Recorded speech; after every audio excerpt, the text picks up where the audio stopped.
참 예수님, 오늘은 주님 승천 대축일입니다. 먼저 기도로 시작하겠습니다. 성부와 성자와 성령의 이름으로 아멘.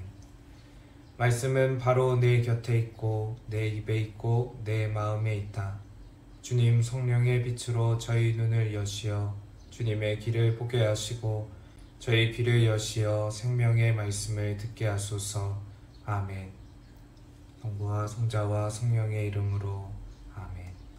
이제 복음 말씀을 듣겠습니다. 11 제자는 갈릴레아로 떠나 예수님께서 분부하신 산으로 갔다. 그들은 예수님을 뵙고 엎드려 경배하였다. 그러나 덜어는 의심하였다. 예수님께서는 그들에게 다가가 이르셨다. 나는 하늘과 땅의 모든 권한을 받았다.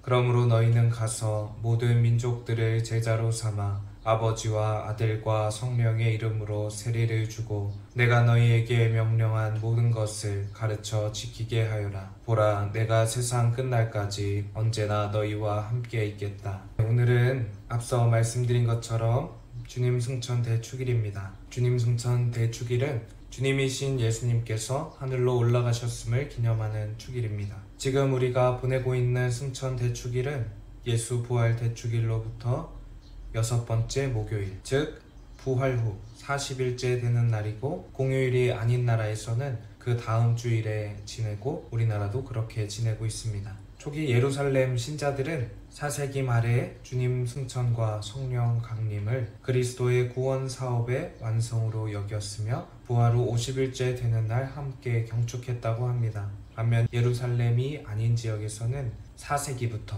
40일째 되는 날 따로 기념하기 시작했고 그 전통이 오늘날까지 이어지고 있습니다. 주님 승천 대축일은 동방교회와 서방교회 모두에서 보내는 축일인데 동방교회에서는 그리스도께서 하느님의 영광에 오르심으로써 구원 사업을 완성하셨다는 것을 강조하고 있고 서방교회에서는 그리스도의 권능이 드러나는 것을 강조한다고 볼 수 있습니다. 신약 성경에 예수 승천에 대한 묘사는 단지 루카복음과 사도행전에 나타나 있습니다. 루카복음서에 따르면 예수는 부활 후 제자들을 강복하시며 그들을 떠나 하늘로 올라가셨다. 그들은 예수님께 경배하고 나서 크게 기뻐하며 예루살렘으로 돌아갔고 성전에서 하느님을 찬미하며 지냈다고 나와 있습니다. 또한 사도행전은 예수님께서 사도들이 보는 앞에서 하늘로 오르셨고 구름에 감싸여 사라지셨다고 설명하고 있습니다. 이처럼 복음은 승천을 가시적으로 묘사함으로써 예수님께서 가장 낮아지신 후 다시 하느님의 권능으로 돌아가심을 강조하고 신학적으로 예수님의 승천은 재림의 시작, 즉 예수님께서 다시 오실 때의 시작이며 예수님께서 다시 오실 때에는 모든 사람이 구원을 받는 인간의 최종 목적이 이루어지는 구원의 날입니다. 결국 강생과 부활, 승천은 서로 연결됨으로써 궁극적으로 인간은 예수님의 승천으로 하느님 나라에 들어갈 수 있게 된다는 희망을 보여주고 있습니다. 이처럼 성경과 역사 안에서 살펴본 주님 승천 대축일의 의미는 크게 3가지로 요약할 수 있습니다. 첫째는 예수님께서 당신의 신비를 드러내셨다는 것. 예수님께서는 인성과 신성을 모두 지니신 분이라는 것을 드러내는 것이고, 둘째는 그분께서 하늘로 올라가셨으니 우리도 그분과 같이 하느님 곁에 있을 수 있다는 희망을 보여줍니다.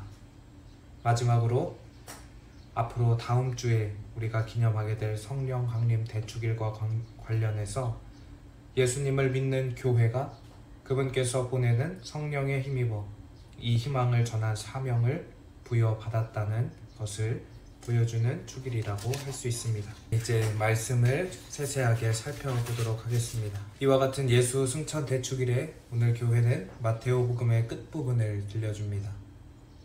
문학작품 안에서도 가장 마지막 부분은 중요한 역할을 차지합니다. 앞에 있는 내용을 요약하고 정리하고 또 강조하는 역할을 하듯 오늘 복음도 마테오 복음이 전하고 싶었던 내용이 요약되고 강조됩니다.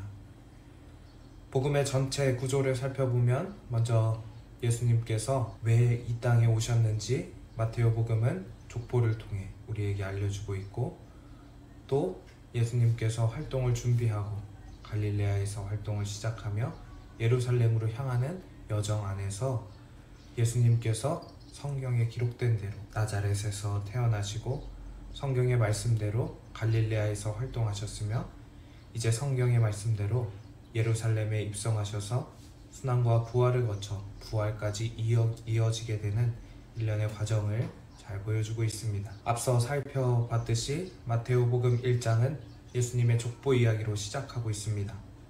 족보는 인간의 역사를 담고 있습니다. 더욱이 예수님의 족보는 이스라엘의 역사를 담고 있죠.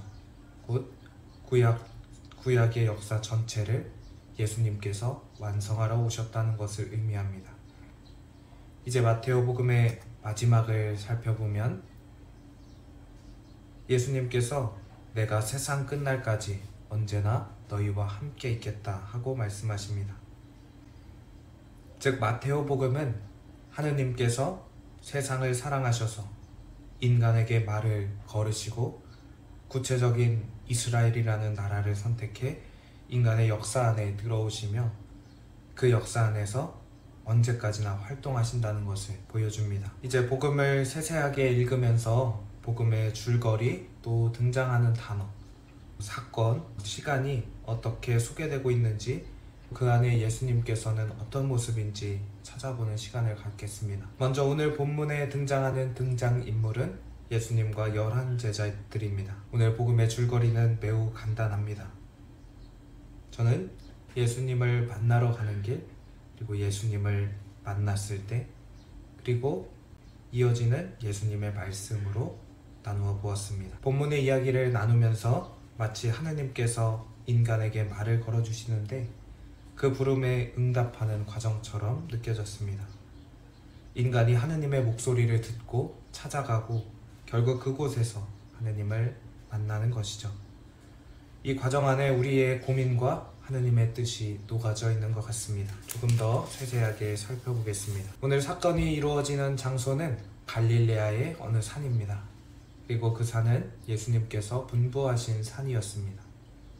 산은 하늘과 가까운 곳이자 성경 안에서는 하느님의 모습이 드러나는 장소, 하느님과 함께 있는 장소를 뜻합니다. 예수님은 왜 제자들에게 전통적으로 하느님의 집이라고 여겨져 왔던 예루살렘이 아닌 갈릴레아에서 당신의 사명을 전해주셨을까요? 한번 생각해보면 좋겠습니다. 제자들의 행동을 살펴보면 예수님을 뵙고 일단 엎드려 경배하였습니다.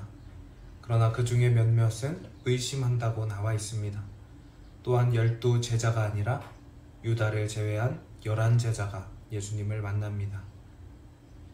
이 두 가지의 모습을 보면 불완전한 모습이라고 느껴집니다.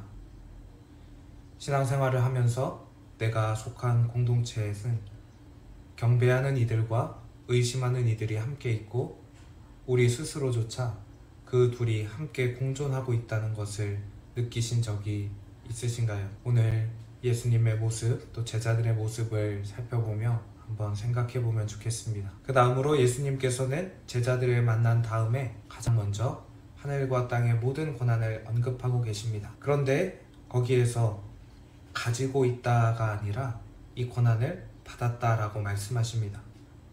예수님은 왜 가지고 있다가 아닌 받았다라고 말씀하실까요? 또한 아버지와 아들과 성령의 이름이 등장합니다. 교회는 주님 승천 대축일 다음에 성령 강림 대축일을 지나고 그 다음 주는 삼위일체 대축일을 지냅니다.